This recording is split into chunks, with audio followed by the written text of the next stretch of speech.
para hacer una presentación de este fantástico libro que se acaba de publicar con la editorial EUNSA y que lleva por título Predestinación y Libertad, escritos en torno a la controversia d'Ausilis, y que tenemos la suerte de estar aquí con el profesor David Torrijos, que ha sido encargado de tanto la introducción como hacer la traducción y notas de los manuscritos, ¿no? Y queríamos aprovechar esta ocasión para que el profesor Torrijos, ¿no?, nos cuente un poco de este libro. Y yo lo primero que quería preguntarle es cómo fue que llegó a estos manuscritos, ¿no? Cómo es que, digamos, cuál es el origen de este trabajo, profesor. Muchas gracias, Rosario, por esa presentación. Bien, la idea de este librito es sobre todo el poner como en manos del público una serie de textos que me parecen importantes de Domingo Báñez. Domingo Báñez es el más importante interlocutor que tuvo en su tiempo Luis de Molina, que es bastante famoso por sus ideas respecto de la predestinación divina, de la libertad de arbitrio. Es famoso en particular Luis de Molina por la idea de la ciencia media. Báñez, en cambio, mientras que Molina es jesuita, Báñez es dominico y se opone férreamente a Molina, diciendo que ese tipo de doctrinas son erróneas y son falsas. Entonces, aunque La Concordia es un libro bastante bien conocido, La Concordia de Molina, y ya tenemos una traducción española desde hace varios años, los escritos de los dominicos habían sido durante bastantes siglos, durante siglos más desconocidos. En particular, el libro más importante que escribieron los dominicos para defender su punto de vista era la Apología, y no fue publicada hasta el siglo XX. Y también ha sido traducida en los últimos años. Entonces, tenemos un escrito bastante importante que es la Apología en manos del público, pero había una serie de escritos de Báñez que todavía estaban sin publicar y me pareció muy interesante ponerlos en manos del público hispanoparlante. Y de hecho, esto partió de una cosa bastante práctica, que es las clases de San Damaso, donde yo enseño filosofía. Me pareció que a los alumnos les podía ayudar bastante tener la oportunidad de leer en español los escritos de Báñez sobre este tema, para ver una visión de todo este problema de cómo interviene Dios en la vida humana, mucho más anterior a la de Leibniz, incluso yo creo más perfecta que la de Leibniz, aunque no sea tan famosa como la suya que escribió en la Teodicea. Y además en este escrito, entre estos escritos, aparece lo más antiguo que se escribió sobre el tema, que escribió Báñez sobre este tema, incluso antes de la Concordia de Molina, porque el problema ya estaba candente antes incluso escritos del final de la vida de Báñez y también del final de la vida de Molina. En particular, un par de trataditos que escribe, uno de carácter muy sistemático, otro más polémico, pero que representan la visión más madura de Báñez respecto de estos problemas y que tienen el particular valor de dialogar no solo con Molina, sino incluso con Suárez, que es para Báñez el mejor representante de la postura opuesta a la suya. Muy bien. Me parece que es un trabajo estupendo, enhorabuena. Además es un texto que está en bilingüe, está el texto en latín, la traducción en español, pero también, digamos, hay un trabajo histórico, ¿no? Porque no solamente usted tradujo los textos en latín, sino que también hay un trabajo, ¿no?, de ver en qué contextos fueron escritos. Nos puede contar un poco el trabajo más, digamos, de biblioteca, de fuente, cómo fue recolectando los textos, ¿no? Y el trabajo de investigación, de historiador más de filósofo que hizo también esta obra. Muchas gracias por este comentario. Sí, es un poco, ciertamente, también trabajo como de archivo, ¿no? Porque hay una serie de escritos que están ya publicados por un magnífico trabajo que llevó a cabo durante años el dominico Beltrán de Heredia del siglo pasado. Es un autor que ha recogido una grandísima cantidad de manuscritos de este periodo, pero en particular, aparte de traducirlos y además ser más minucioso con las notas y tal, que muchas de ellas no estaban localizadas, también, por ejemplo, los escritos que están en español antiguo tienen también textos en latín. He traducido los textos en latín para facilitar al lector contemporáneo que hoy en día pues se suele manejar menos el latín, pero también hay ediciones de manuscritos. Todos estos escritos habían sido publicados ya en imprenta, pero algunos manuscritos no se habían contrastado. Entonces, bueno, por fin aparece, digamos, la edición crítica de algunos de los escritos. Y bueno, pienso que eso también enriquece y proporciona una cierta mejora documental a lo que ya estaba publicado anteriormente. Y bueno, pues se trata de la biblioteca de Barcelona, la biblioteca de Valencia, también de la biblioteca en el Vaticano, pero sobre todo uno de los manuscritos está en la biblioteca Angélica, que también se encuentra en Roma, donde de algún modo se complementa con lo que ya estaba publicado. Muy bien, y ahora un poco más, ¿no? Para que nuestros oyentes que no están habituados, ¿no?, a esta polémica, si nos puede contar por una parte, ¿no?, cuál es el papel de España, el intelectual español de la época, ¿no?, porque, digamos, tal como señala el profesor Ángel García Cuadrado en su introducción, en el prefacio, perdón, en el prólogo, claro, en Europa había una cierta visión que España, digamos, intelectualmente no da mucho de sí, y esto, sin embargo, justamente viene a poner en evidencia la potencia intelectual, ¿no?, de tanto dominicos como jesuitas de la época, ¿no? Eso por una parte. Y luego una cosa que me llama la atención y que le puede llamar la atención a nuestros oyentes es el título del libro, Predestinación y Libertad. Pareciera ser que esa palabra, predestinación, digamos, no es propia del mundo católico, sino que más bien es algo del mundo protestante. Nos puede un poco, digamos, introducir en cómo se entiende la predestinación en el catolicismo.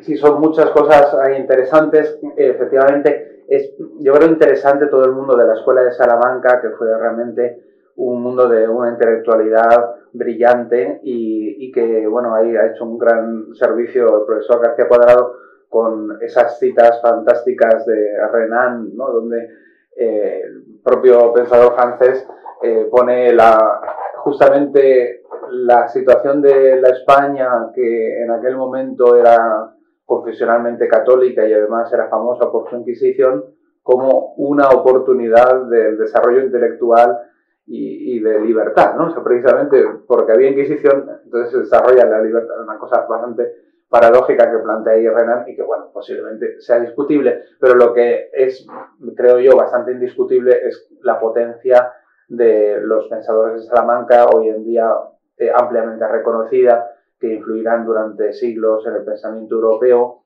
y influirán entre los famosos contractualistas ingleses, entre personajes como Grocio, en la idea del nacimiento del Estado moderno. Se ha inspirado, aunque no necesariamente con literalidad, pero sí, en cierto modo, se ha inspirado en ideas de la Escuela de Salamanca. Pero también en este otro ámbito de la disputa sobre Dios, podríamos preguntarnos de dónde viene el ateísmo moderno, ¿no? ¿Cuál es el problema que hay detrás?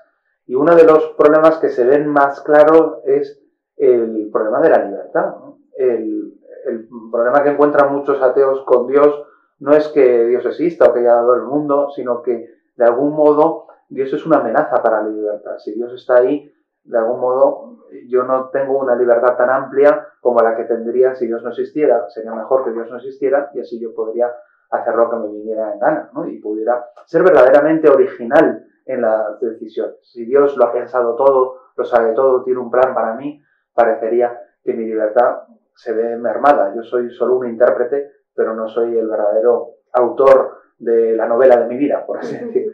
Entonces, yo creo que todo esto tiene un punto de relación con toda esta disputa. Esto de la predestinación en la libertad en Europa es un tema candente porque está vinculado con las disputas entre los protestantes y los católicos. En particular es famosa disputa, por ejemplo, entre Lutero y Erasmo, pero entre los católicos también habrá una disputa y una reflexión. La idea de predestinación para algunos católicos es extraña al catolicismo, pero bueno, está en la propia Sagrada Escritura y nosotros hemos de tener fe en que Dios predestina. Lo que uno no puede estar cierto totalmente de si uno es de los predestinados. En eso estamos en desacuerdo con los protestantes. Nunca sabemos al 100% si estamos entre los predestinados. Pero sí sabemos al 100% que somos libres y que si pecamos, eso no es cosa de Dios, es cosa nuestra. Y además no hace falta que lo confiese la fe, porque por otra parte todos tenemos experiencia directa de que somos libres. Lo interesante del debate es que de algún modo Báñez intenta salvar al máximo tanto lo uno como lo otro. En Molina hay un intento de compromiso, ¿no? De intentar restar un poco poder a Dios para así tener espacio en la libertad. Mientras que en Báñez, a mí me parece que es así, y esto a lo mejor es discutible también, creo que hay un intento de salvar al máximo la intervención divina. Dios interviene en todo y hasta el final. No es que haya un momento en el que Dios tenga que intervenir menos para que las criaturas puedan ser lo que son, sino que en el espíritu de Santo Tomás, más bien Dios viene a salvar, no viene a mermar la naturaleza de las cosas. Y por eso, cuanto más esté Dios, más las cosas serán como son, ¿no? No es que Dios esté ahí para alterar las cosas, sino para hacerlas ser como son. Por tanto, Dios interviene hasta el máximo. Y por otra parte, también el hombre interviene en su vida. No interviene al 100% en todas las cosas, pero sí en su vida. Él es dueño de sus propios actos y en esos actos el hombre es verdaderamente soberano. Incluso estando ahí la providencia divina y la predestinación y todas esas cuestiones que están de fondo. Bueno, ya que hemos entrado de fondo, ¿no? La parte más sistemática, si nos pudiera, digamos, desarrollar un poquito más esta idea, ¿no? Porque también en el libro tiene una apuesta, ¿no? Hay digamos, una interpretación, y una lectura que usted hace, ¿no? Sobre la premoción física en Báñez, ¿no? Si nos puede explicar un poco, ¿no? En qué consiste, ¿no? Y cuál es la cuestión disputada en torno a esto. Si nos ponemos así, ya empieza a ser especialmente sutil, ¿no? Porque son conceptos que no siempre son bien conocidos, pero la idea de premoción sencillamente tiene que ver con moción, es decir, con movimiento, con que Dios nos mueve, ¿no? Es decir, empuja, por así decir, la voluntad.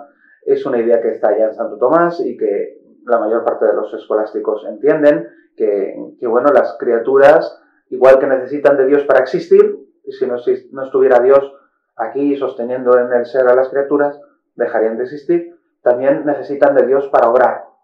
Y naturalmente soy yo quien obra, es el fuego quien quema, y es así, cada una de las criaturas tienen capacidad operativa real en contra de otras tesis que habían defendido algunos autores. Santo Tomás cree que realmente cada cosa tiene poder para obrar, pero es un poder que requiere el auxilio de Dios. Y ahí está la palabra auxilis, ¿no? El auxilio, la ayuda de Dios que mueve y que empuja. Entonces, yo creo que con el paso del tiempo, después de Báñez, en los siglos posteriores, en los libros que realmente sí se han publicado y están conocidos y que todo el mundo ha manejado durante siglos, tenemos autores como Álvarez, discípulo directo de Báñez, que fue quien fue a Roma a disputar este asunto, a defender la causa de los dominicos frente a los jesuitas en los años en los que se extendió esta famosa disputa, que llegó a ser incluso un poco antipática en las formas. Álvarez y otros autores, después Juan de Santo Tomás y otros, han como orientado la interpretación de la filosofía tomista y lo que se suele llamar bañecianismo de una manera un poco sofisticada que yo creo que no responde exactamente a la propia postura de Báñez.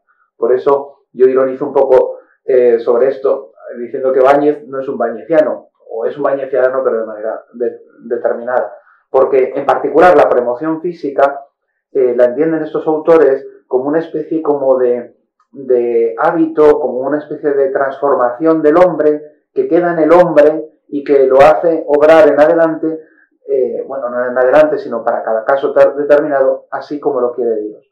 Pero al ser una cosa que está en el hombre, de algún modo hace que el hombre quede intrínsecamente, es decir, de suyo y según su constitución interna, orientado por Dios.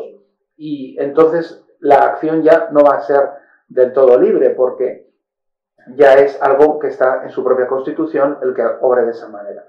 Eso es un poco más determinista de lo que yo creo que piensa el propio Báñez. Y ahí lanzo una hipótesis que pienso que hay textos para fundamentarla, que Báñez no intenta ir tan lejos. Él sencillamente dice que la acción humana es una acción del hombre movido por Dios y por eso está determinada en el sentido de que si Dios quiere que yo aquí y ahora haga una buena obra y Dios me empuja para hacerlo, es algo que realmente se lleva a cabo. Pero eso no supone como una especie de intervención anterior a la acción. La única intervención es la acción misma. La acción misma, que es una acción, podríamos decir, teándrica, a imagen de la acción de Cristo. Eso es un poco teológico, pero la idea es que es una acción tanto de Dios, que mueve al hombre, como del hombre que es movido y que a su vez es capaz de moverse a sí mismo y provocar esa acción.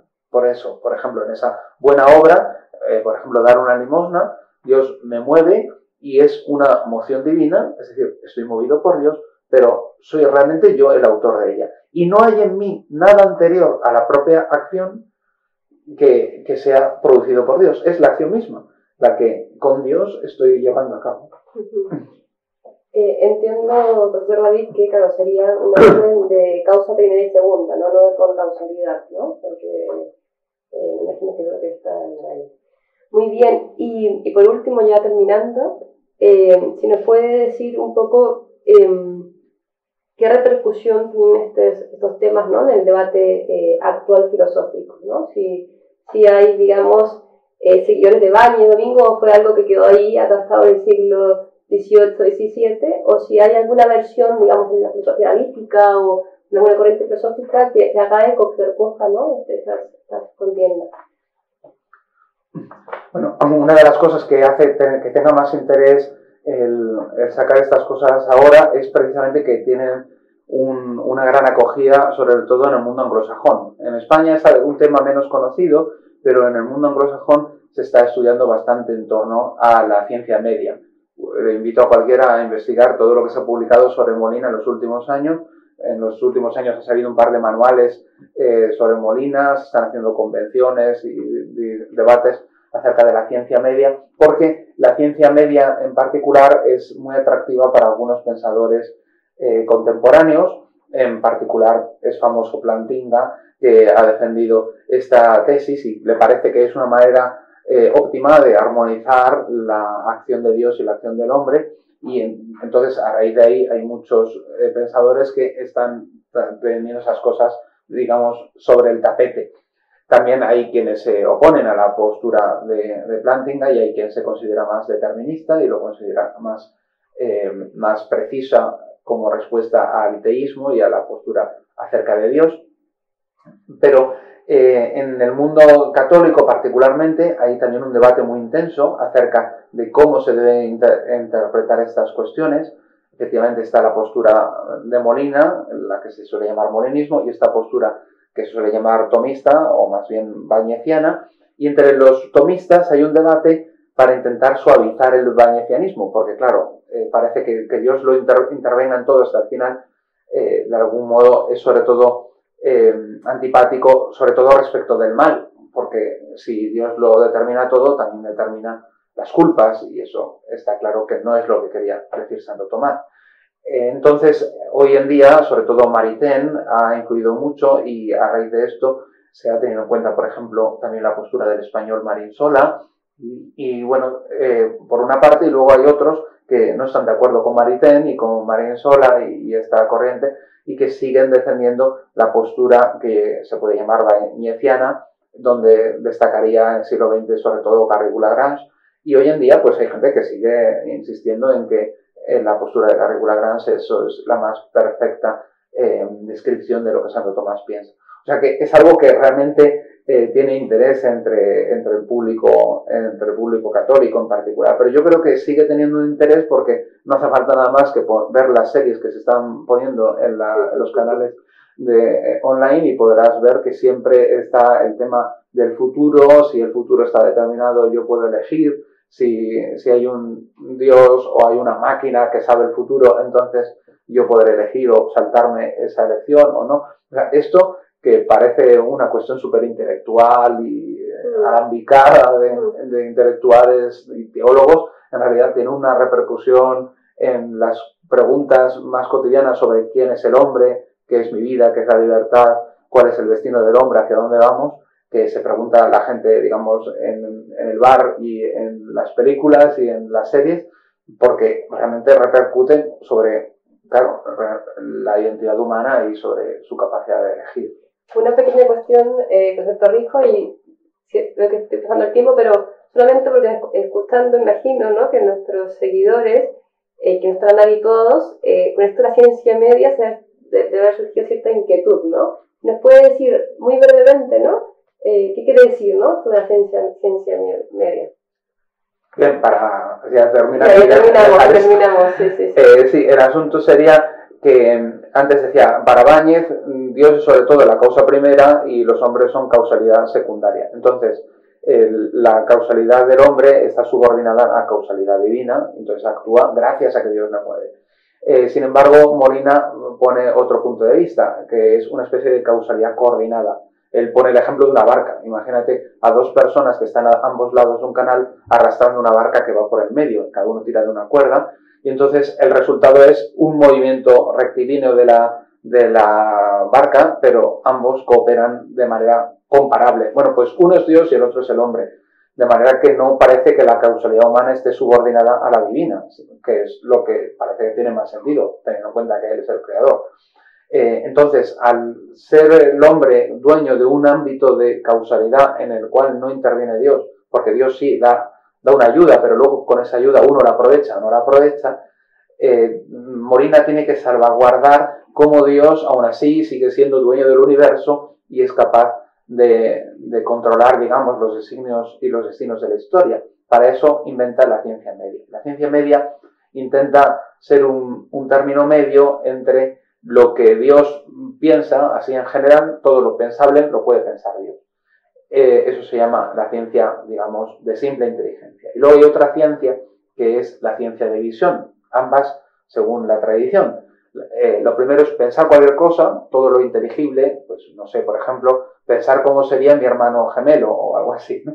Y luego estaría la ciencia de visión, que es lo que Dios realmente quiere hacer en la historia. Por ejemplo, pues Dios con ciencia de visión conoce cómo fue Napoleón, cómo estamos aquí nosotros sentados en este momento y cómo será al final de los tiempos cuando Jesucristo venga a juzgar los cielos y la tierra, porque todo eso lo ha querido hacer, lo quiere hacer y lo querrá hacer.